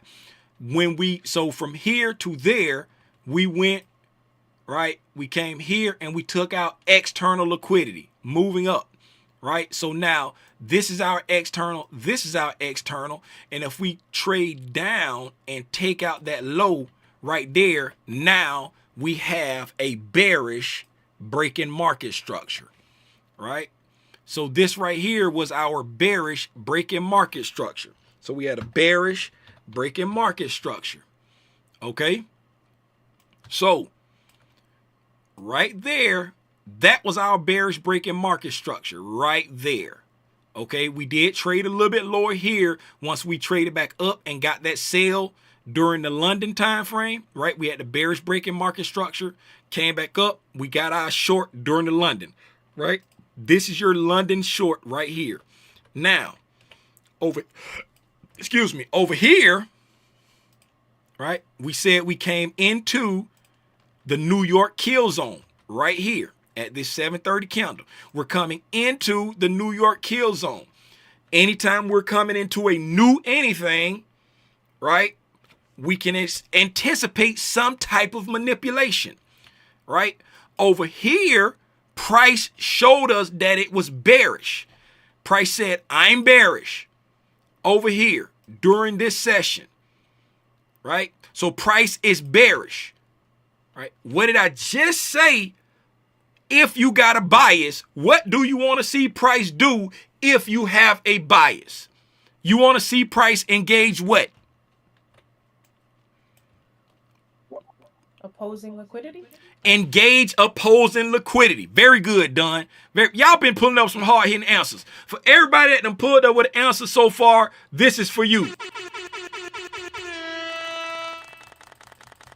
That's for you. Everybody that's been pulling up with the hard-hitting answers, right? So you want to see it engage with opposing liquidity. So coming into this kill zone, this new kill zone, this new session, because the kill zone it starts before the session, but we're coming into the new, right? We're in the London, but we're coming into the new. We're anticipating some type of manipulation. Price immediately engages time-based liquidity, right? Our high, our London high. It immediately engages our London high. Now we're chomping at the bit, excited because price has said I'm bearish, right? We got internal liquidity right there because it's bearish. We got our initial liquidity down here because we're bearish. Price said I'm bearish. And coming into our kill zone, we see price engage with the buy side. So we're like, yay, yay, right? We geeked up now because it's engaging with the opposing liquidity during a specific time, right? Now, let's move our macros down. Let's move our macros a little further. So now we're going to go to 0650. 0650 to 710. 0750 to 810. 0850 to 910. And 0950 to 1010. Hold on, I did something wrong. Oh, no, I didn't. It's good. Okay. Now, here we go. We move our macro times down, right? And now we can see some macro work there. See how we engaged the buy side there, right? Create a fair value gap. We continued up, come into the kill zone, right? Coming into the kill zone, we engage with the buy side liquidity, right? And then notice what we did here. Remember, what did we said the macro's job was to do, right? Right? What did we said the macro's job was to do? You talking about spooling? Yeah, spooling towards what? I'm not sure if it's It's two things. Liquidity and imbalances or something. Yes, spool to liquidity or imbalances or both. What did this macro time right here spool to? Both, right? We come into the macro at this time here. We spool down to that fair value gap. That's an imbalance, right? We spool up to that high right there. That's liquidity, right? So we spool to both, right? And then inside this macro time frame, what signature is this right here? We go down. We're bearish. We go down into an imbalance. We immediately go up, taking out the stops, and then we immediately turn back around. What signature is that? The snatcher of the wigs. The snatcher of the wigs. You go the direction that you supposed to be going, forcing people in this case short, immediately rip their head off, snatch their wigs, right? Trick people into going long, and then immediately reverse and snatch their wigs and continue in the direction that you're supposed to be going, right? Right there. Spooling during the macro time, macro time, coming into a new kill zone time, manipulate, engage liquidity, snatch the wigs, time. Okay, tracking, we tracking. All right, so once we come down, we're melting down, we're melting down, we're melting down, right? And then here's a little nugget.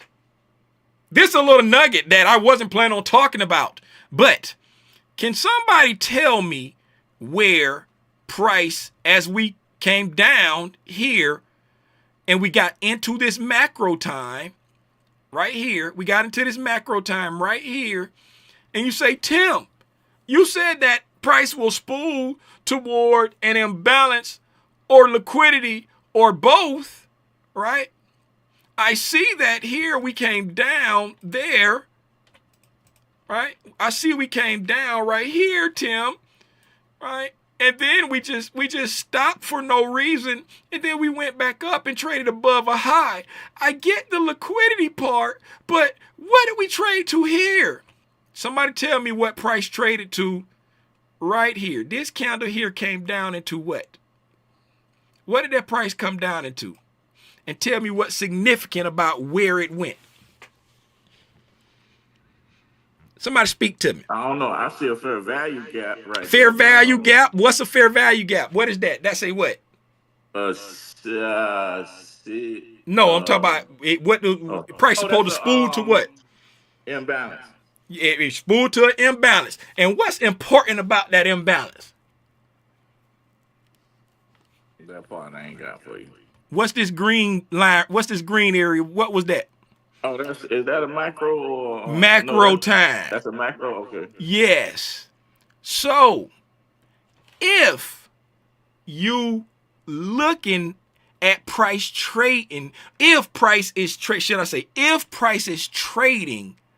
around a PD array that was created during a macro time, pay attention to that PD array. It is important, right? Pay attention to it. Put it on your chart and write the numbers down. Do something with it, right? So we had a volume imbalance there.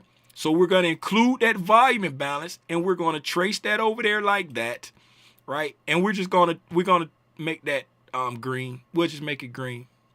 Matter of fact, let me do this right here. There you go. Okay.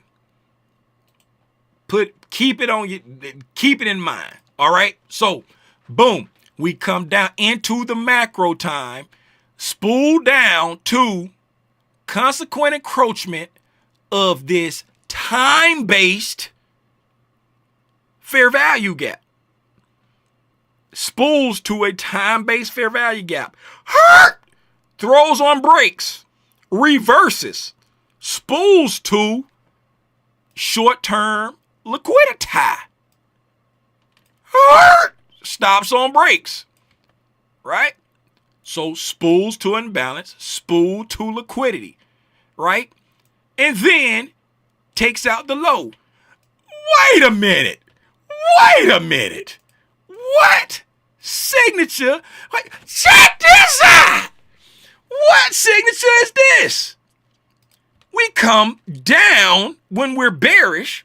We immediately turn around and take out the stops. And then we immediately displace away. Check this out. What signature is that? Am I tripping? Who else getting deja vu right now? The snatching up the wig snatcher again. Are we in the Matrix? Am I the only one feeling deja vu? Am I the only one feeling deja vu? And then, when we go snatcheth of the wiggeth, right? What do we say? When you're bearish, you want to see it engage buy side before looking for an entry. We come here, we set up the snatcheth of the wigs because we come in the direction that we're supposed to go. Then we turn around and engage. What do we engage right there? We engage in buy side. And then when we engage the buy side, we displace away and create a SIBI. When we come back down, after creating this candle here is what created the SIBI. The next candle we open up and we trade up into that SIBI, and then price drops off. Right, but wait a minute.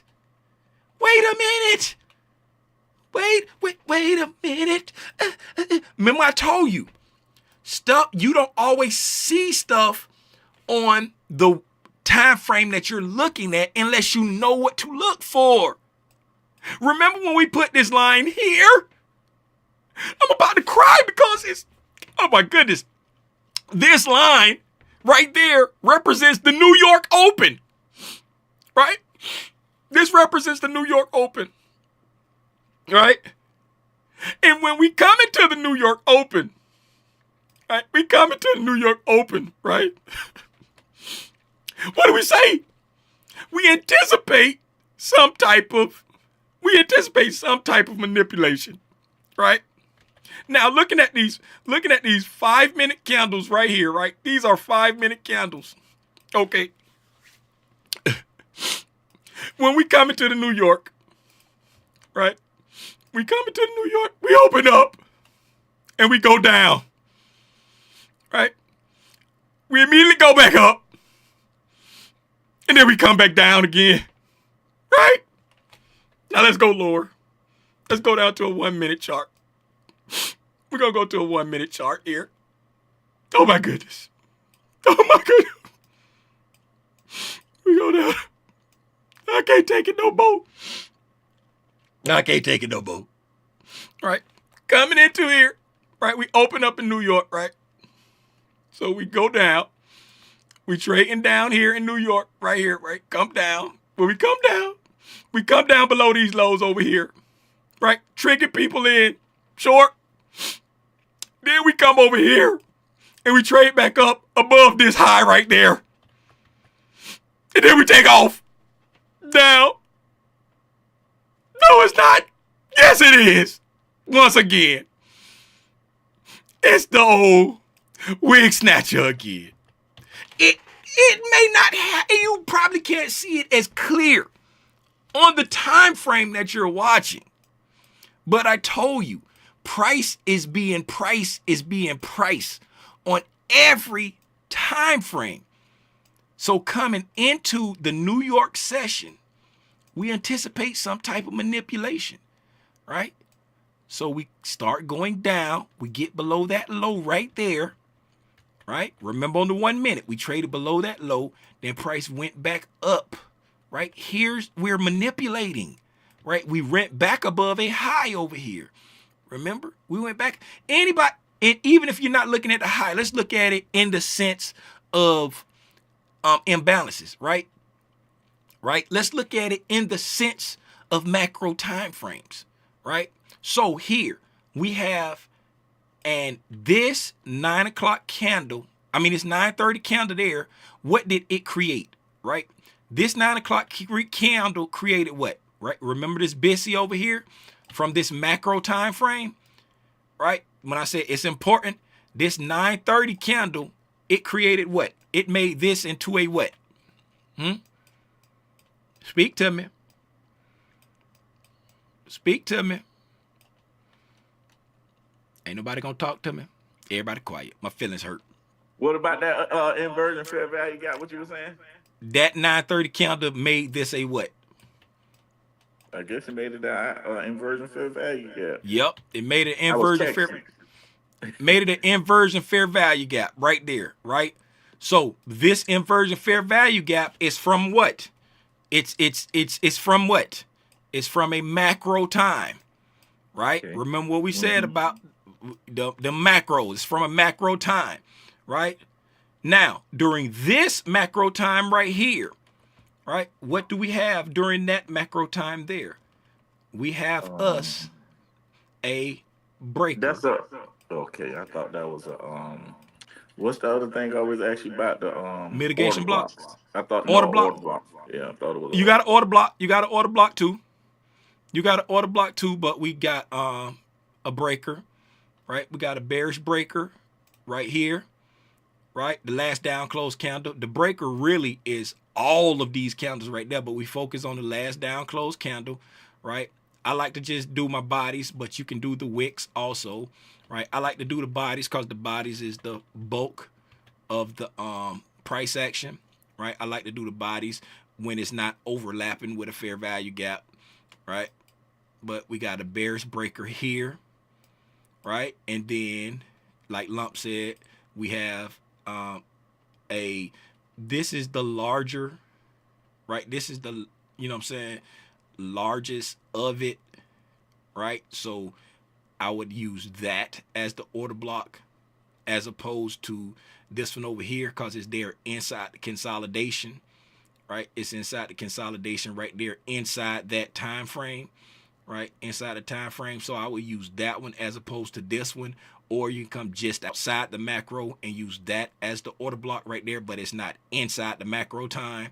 But looking inside the macro time, I would use the larger of the candles inside the consolidation, right? At or near equilibrium, right? So, but that's picking straws. So that's why I'm just looking at the breaker, right? Because you got a low, a high, then a lower low. That's your bearish breaker right there, right? So you got a macro breaker with a macro inversion fair value gap.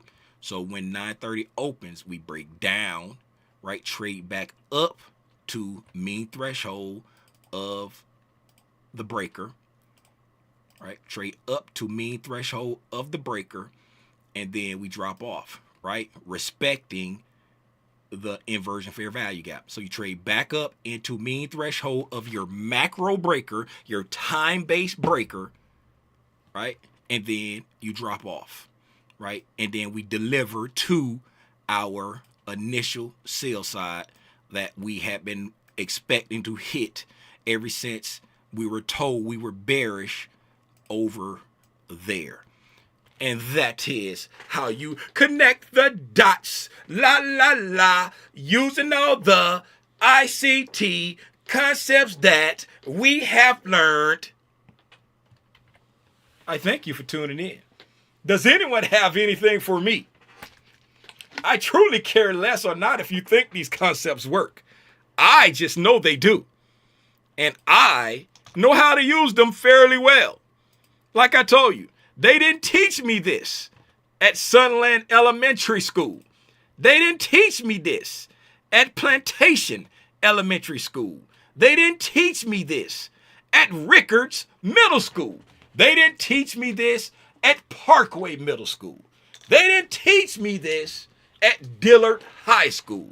They didn't teach me this at Boyd Anderson High School. They didn't teach me this at Broward Community College. They did not teach me this in any school that I went to while I was in Fort Lauderdale, Florida.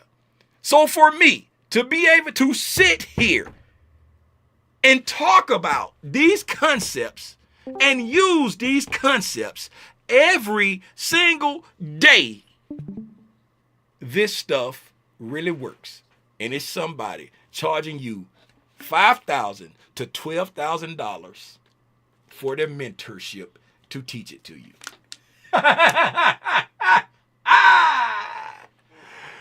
Woo! Let me see what the chat say.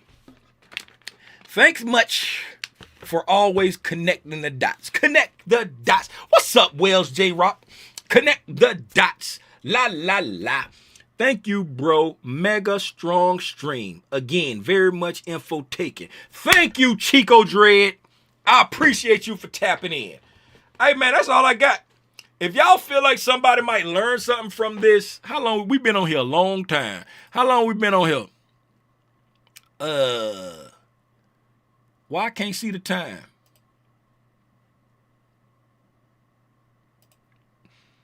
It say we've been on here for almost 2 hours. 1 hour and 57 minutes. Uh-oh. Uh-oh. Everything dropped down on me. Drop. All right. That's it, man. That's all I got. I don't see nothing in the chat. Anybody in Discord got anything?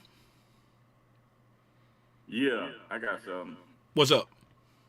Punk said you need to pick a different time to do your things. Oh, it is. It's 1:30. Uh-oh. Hey, look at that. Let somebody put something on the screen, Tim. Philip. Oh, he said, I almost paid $5K to join a trading group. Thank you. Hey, Philip, I'm telling you now. Do not get them people your $5,000. Philip, if you want to spend $5,000, right, you click the join button down there, and for $7.99 a month, you could be a Black Spider. For $24.99 a month, you can be in the mentorship. You don't even need to get in the mentorship. You don't even need to join the gang. But if you want to spend some money, you can click that join button and join the gang for $7.99 a month or $24.99 a month, whichever one you want to pick. $7.99 a month to get you all you need to hang out in the gang. You get all the pop-ups, get the Q&As, only thing you don't get is the homework reviews that the mentees get. You get 2 Q&As a month, but you ain't gotta join the gang.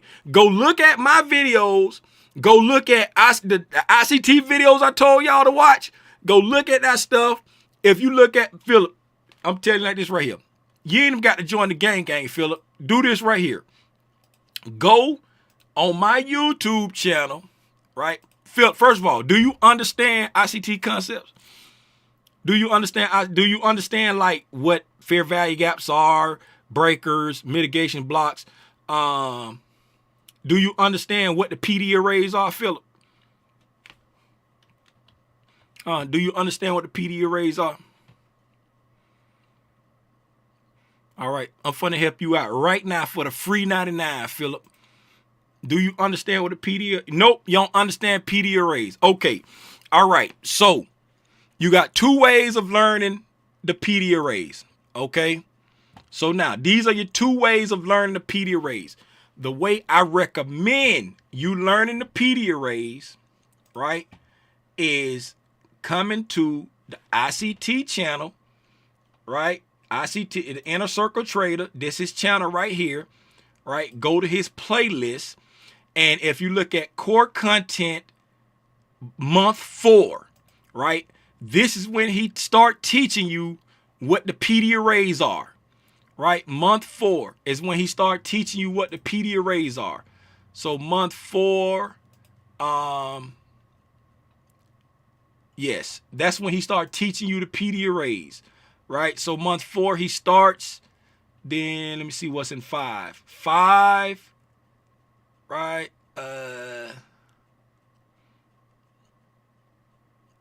Yeah, so month 4, I know he started month 4 when he started teaching the PD arrays, right? And then if that's how you want to learn it, right? But I also talk about it in mine. People say they like the way I do it.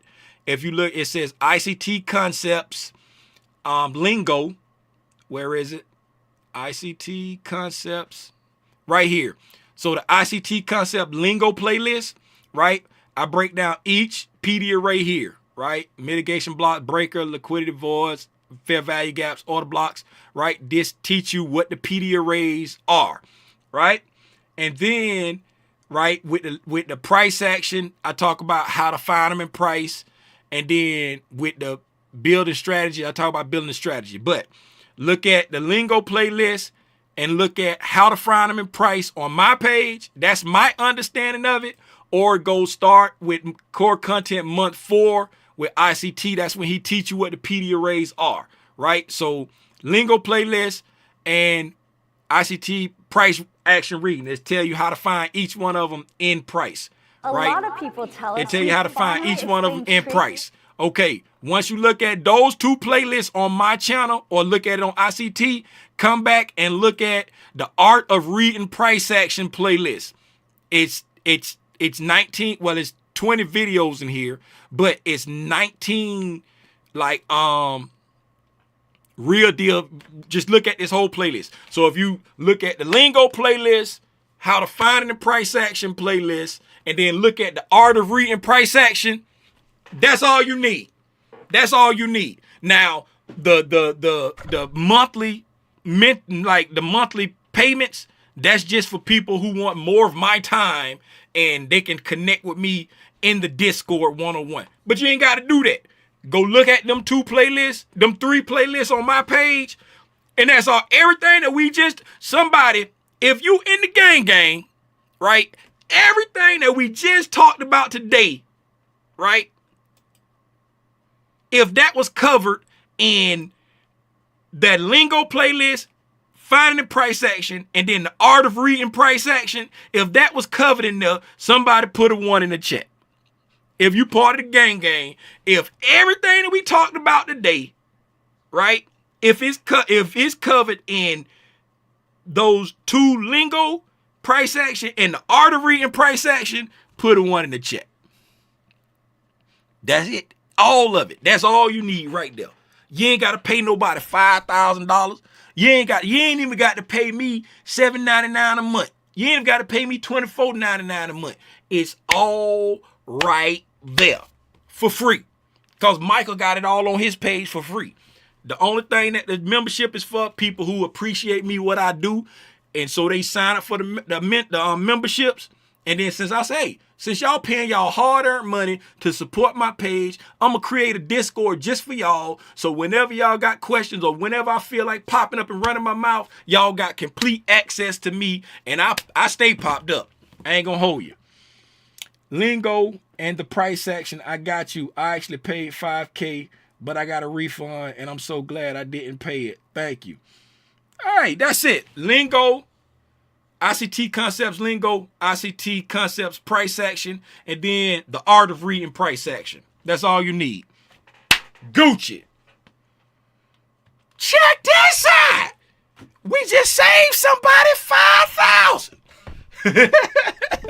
Hey, man, that's all I got, man. I'm about to go watch TV or something. I don't know. About to go do something. Call my mama and apologize for missing her call. Hey, if you got a friend who you think might learn something from this, man, I am sweating. Look at my tank top. Man, I am sweating. I'm sweating bad. It's hot in here up under all these lights. I got real deal lights in here, y'all. Oh, I can't break it down. I got real deal lights in here. Like, I ain't got my phone. I can't show y'all my setup. I got real deal lights in here. Watch out, unplug my camera. Right? If I point it up, see that light up there? It's a light up, this light right here. I'll be having real deal lights in here. Got that light. I got one like that up in front of me. It's got a big soft box on it though. Big old soft box on it though. Be hot up in here. Then I got them little lights behind me. All right, got lights behind me too. These lights here. Them lights behind me too, shining up on the green screen. Hot in here. This the light that fell off and bust me in the head. That's the light that fell off, bust me in the head right there. Be hot. Hey, man, that's it. I appreciate y'all for hanging out with me, man. Share this with a friend. Tell a friend to come get tapped in so they can save 5,000 too, like Philip Snow. Until the next time I decide to jump on Al Gore's internet and share my thoughts on price action. That will be tomorrow at 6 p.m. for the price intraday recap. Y'all be, it's your boy, Timothy Lee Rogers Sr., a.k.a. Rania Grande. That's Big Spot. If you don't hablo Espanol, y'all be safe out here in these trading streets, man. Gone.